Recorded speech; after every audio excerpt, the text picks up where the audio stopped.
안녕하세요. 저는 서울에서 경기도로 출근하며 일하고 있는 소심한 복이라고 합니다. 저는 이 채널에서 기록을 위한 기록을 도전해볼 예정이에요. 여러분은 다이어리를 마지막 장까지 써본 적 있나요? 저로 말할 것 같으면 일기장의 끝을 본 적이 손에 꼽을 만큼 꾸준히 하는 일을 굉장히 어려워하는 프로 작심삼일러입니다. 매년 12월 다이어리를 구매하고 월간 부분에 저의 생일과 중요한 사람들의 생일을 표기하고는 1월이 언제 오나 가슴 벅차게 기다립니다. 다이어리를 본격적으로 쓸 수 있는 1월이 되면 하루에 2-3페이지를 하루 만에 적으면서 과하게 몰입하다 바로 흥미를 잃어버리고야 말죠. 첫 달 페이지에만 손때가 잔뜩 묻어있고 뒤쪽은 언제나 새 페이지로 가득했던 지난날을 가진 저예요. 제가 산 노트에 대한 예의가 참 없죠. 그런 의지박약한 나날을 보낸 보통 사람, 아니 보통 사람보다 조금 더 의지가 약한 사람이에요. 저는 평소 계획적으로 일하는 걸 어려워하는 MBTI P 성향이 있어요. 계획적인 게 부족하니까 어느 순간부터 일을 할 때면 다른 사람과의 연계된 일에서 본의 아니게 불편함이 생기더라고요. 근데 남에게 패기치는 일은 싫어해서 어떻게든 극복하려고 어딘가 기록을 해놔야 그나마 일을 할 수 있기 때문에 끄정이는 행위를 자주 하게 되었어요. 평소 일기 씀을 좋아한다거나 글을 잘 쓴다거나 쓰기에 흥미가 있다거나 그래서 썼던 건 아니고 사람 구실을 할 수 있게 그나마 생존을 위해서 겨우겨우 기록을 하게 된 케이스입니다. 그러다 자연스레 일기도 종종 적었는데요. 일기를 쓰고 나면 이상하리만큼 마음이 후련해지더라고요. 보통 일기라는 게 초등학교 때에는 하기 싫은 숙제 같은 거잖아요? 근데 성인이 되고 나서 누가 시켜서 하는 것이 아닌 내가 주도적으로 하면서 그 후련하고 개운한 감정을 겪어보니 답답한 일이 있다거나 하면 무작정 적었던 것 같아요. 펜으로 종이에 글자를 적어 내려갈 때마다 그 무거웠던 생각들이 잉크를 통해 이렇게 종이로 옮겨가는 듯한 그 가뿐해지는 기분이 좋더라고요. 그러다가 일기를 앞으로 꼭 적어야겠다. 이 일기가 정말 좋은 거구나. 그렇게 꼭 써야겠다 싶었던 그런 명확한 계기가 생긴 시점이 있어요. 바로 24살 혼자 떠났던 유럽 여행 때 기록한 일기장을 보면서예요. 제가 그 당시 원래 친구랑 함께 가려던 여행이었는데 친구는 가지 못하겠다고 하더라고요. 그래서 혼자 떠났습니다. 2008년이라 당시만 해도 여자 혼자 유럽 여행 가는 일이 그렇게 흔하지는 않았던 것 같아요.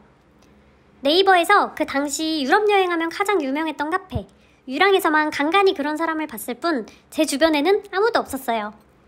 유랑을 보다 보면 소매치기나 여러 무서운 글들을 보게 되거든요. 그때마다 두려워지기도 했지만 당시 저 나름의 이유로 용기 내서 혼자라도 가보기로 했습니다. 이 여행을 위해서 저녁 5시부터 10시까지 종로에서 아르바이트를 했어요.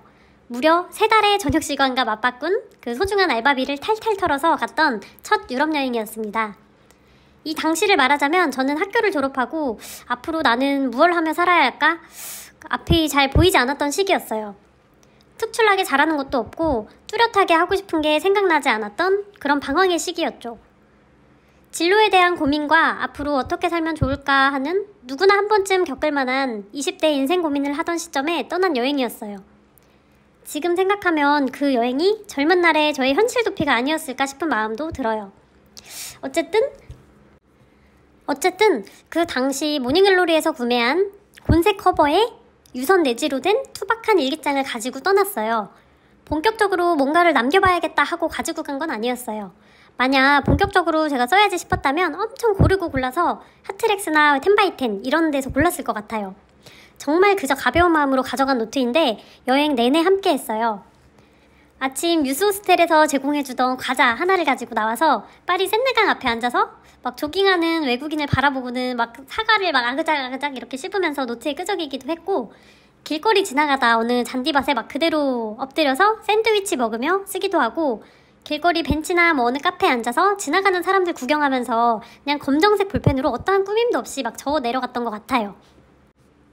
거기엔 여행 때 저의 감정들과 상황들이 가감없이 적혀 있었거든요. 그 내용을 보고 굉장히 놀랐어요. 왜냐면 지금은 생각조차 나지 않던 에피소드, 그 일기장을 보면서 그 장면들이 생생하게 기억나더라고요. 노트가 없었다면 저는 아마 평생 까맣게 잊었을 것 같아요.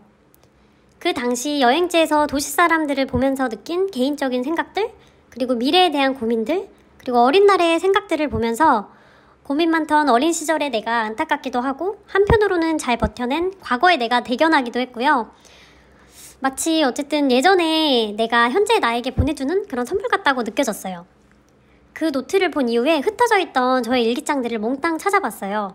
사실 제대로 끝까지 마무리한 일기장은 진짜 거의 없었지만 여러 노트들에 드문드문 적혀있는 기록들 모두 하나같이 과거의 저를 솔직하게 보여주고 있더라고요. 기억은 짧지만 기록은 길다. 그런 말 들어보셨나요? 기록의 힘은 정말 대단해요. 저는 잊었지만 노트는 지난날의 저를 기억하고 있어요. 물론 선택적이긴 합니다. 제가 적은 기록을 토대로 하니까요. 그리고 어쨌든 심지어 저를 그때로 데려다 줍니다.